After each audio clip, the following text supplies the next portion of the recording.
Hi friends, இன்றைக்கி மாங்காய் ஊறுகாய் செய்ய போகிறேன். நம்ம சப்ஸ்கிரைபர் ஒருத்தன் கேட்டாங்க, அவனுக்காக செஞ்சு காமிக்க போகிறேன். அவங்க பேர் சுபா. வாங்க எப்படி செய்யலான்னு பார்க்கலாம். கடாய் காஞ்ச உடனே நல்லெண்ணெய் ஊற்றிக்கலாம். நல்லெண்ணெய் ரொம்ப குளிர்ச்சி. மாங்காய் ஊறுகாய் சூடு. ஒரு குழிக்கடி நல்லெண்ணெய் ஊற்றியாச்சு. இது சிம்பிளான மாங்காய் ஊறுகாய் 5 நிமிஷத்தில் செஞ்சிடலாம். எண்ணெய் காஞ்சிச்சு, கடுகு போட்டுக்கலாம். ஒரு ஸ்பூன் கடுகு பொரிஞ்சிச்சு. வெந்தயம் போட்டுக்கலாம்.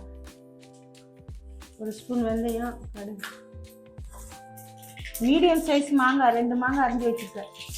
போட்டு நல்லா வதக்கலாம். எண்ணெய் காஞ்சி கடுகு பொரிஞ்சிச்சு.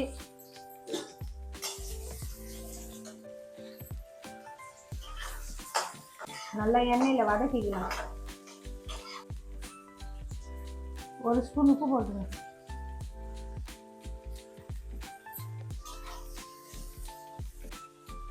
ஒரு ஸ்பூன் வெறும் மிளகாத்தூள். இந்த மிளகாத்தூள் மிஷினில் அரைச்ச மிளகாத்தூள், நம்ம வீட்டில் ரெடி பண்ணி மிஷினில் அரைச்சது. காஷ்மீர் மிளகாவும் காஞ்ச மிளகாவும் போட்டு காய வச்சு அரைச்சது.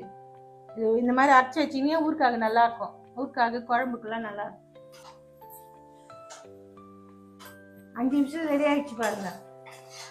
இதை ஒரு 10 நாள் 20 நாள் கூட வச்சுக்கலாம். ஃப்ரிட்ஜில் வச்சுக்கலாம். 2 நாள் வெளில வச்சுட்டு ஃப்ரிட்ஜில் வச்சுக்கலாம். 10 நாள் தயிர் சாதத்துக்கு, பழுதுக்கு, தண்ணி சாதத்துக்கு எல்லாத்துக்கும் நல்லாயிருக்கும். இப்படி கரண்டியில் இப்படி குத்தி பார்த்தா மாங்காய் பாருங்க 2 ஆகுது. இல்லைன்னா மாங்காய் வெந்துச்சு. போது ரெடி ஆகிடுச்சுன்னா அவ்வளோதான், ரெடி ஆகிடுச்சு.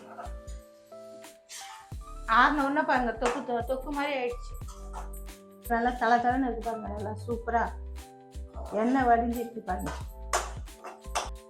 இதை கண்ணாடி பாட்டிலாவது சில்வர் டப்பாவாவது போட்டு வச்சுக்கோங்க. சில்வர் டப்பா போட்டு ஃப்ரிட்ஜில் வச்சிங்கன்னா 10 நாள் 15 நாள் வரும்.